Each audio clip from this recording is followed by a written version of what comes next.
Tulsa, Oklahoma, Rosewood, Florida, Brownsville, Chicago, Sweet Auburn, Atlanta, Georgia, Haiti, Durham, North Carolina, West Ninth Street, Little Rock, Arkansas, Ferris Street, Jackson, Mississippi, Harlem, New York. How were we able to create hundreds of successful, thriving African American communities years ago?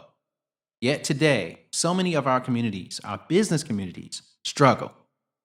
What was it about yesterday that made it possible for African American communities and African American businesses to thrive on a level that we were unable to duplicate today? We know that segregation played a huge factor in disrupting African American business success, but segregation can't account for the countless Black neighborhoods that are still segregated. There's something else. There is another factor, another system at play that no one wants to talk about, that no one is willing to confront.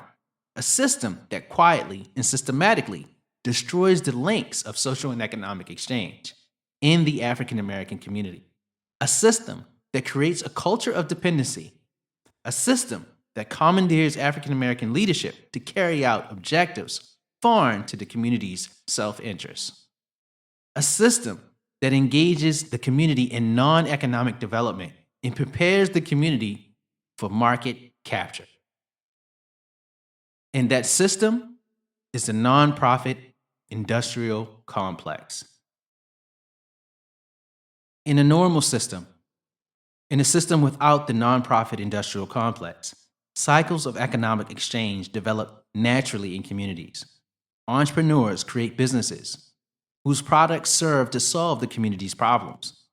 The exchange is mutually beneficial. One has a problem, and one is offering a solution through a business product or service.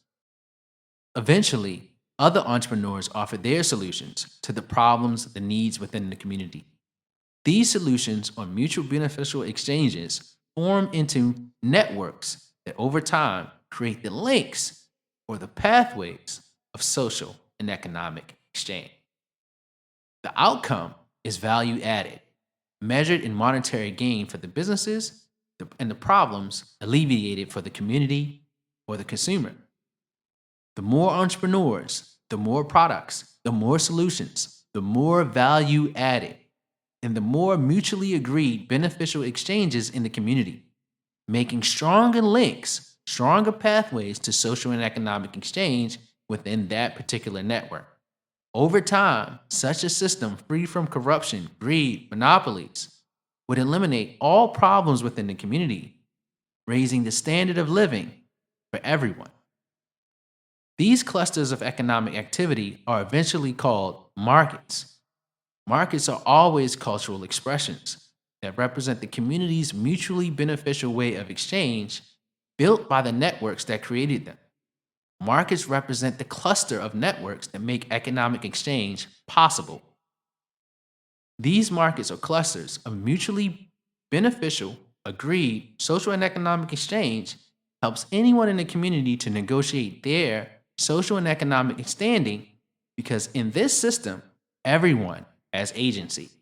Everyone has power because of the shared network. The markets also work to accelerate the growth in the sales of the entrepreneurs and usher in new entrepreneurs over time as these markets become the building blocks towards a future economy, creating stronger links of social and economic exchange that extend all over the globe.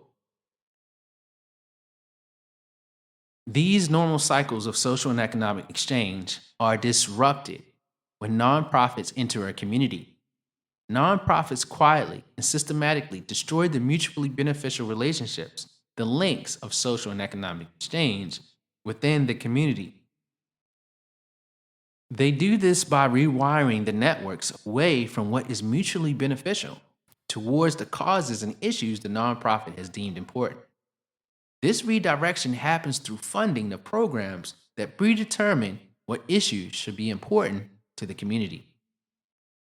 The funding distorts the value within a network and creates a new form of exchange, an exchange not rooted in the community nor mutually beneficial, but done on behalf of the community.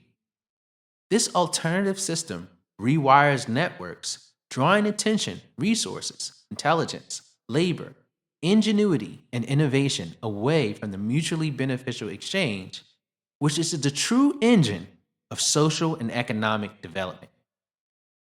This quietly destroys the community's economy and introduces an alternative economic system, creating dependency on the nonprofit institutions. The leadership that could once redirect the community back to social economic development and market creation through business and entrepreneurship now works for the nonprofit industrial complex, directing the community's energy into causes, issues, and politics that the nonprofit considers important. This distortion places leadership under institutional control that has no network connection to the people within the community. Furthermore, African American leaders, now under institutional control, are used to create cycles of nonprofit programming that perpetuates the status quo, locking the community in non-economic development. The system now becomes a destructive loop, a loop of social and economic degradation, as the links of social and economic exchange erode over time, making the community even more dependent on the nonprofit institutions for its leadership and survival. The nonprofit leadership exists now in a new paradigm, an alternate economic system that focuses on issues and causes. The problem being, issues and causes are caused from the fallout from the loss of the economic system, the loss of the links of social and economic exchange. So, how do we get out of this destructive loop of non-economic development nonprofits create? To escape this destructive system, we have to create mutually beneficial links of social and economic exchange. We can design new links of social and economic exchange in design labs. Design labs engage entrepreneurs in developing their business and the future market together. This collaborative strategy involves entrepreneurs designing joint customer experiences together. The joint customer experiences help entrepreneurs establish mutually beneficial networks that service their community.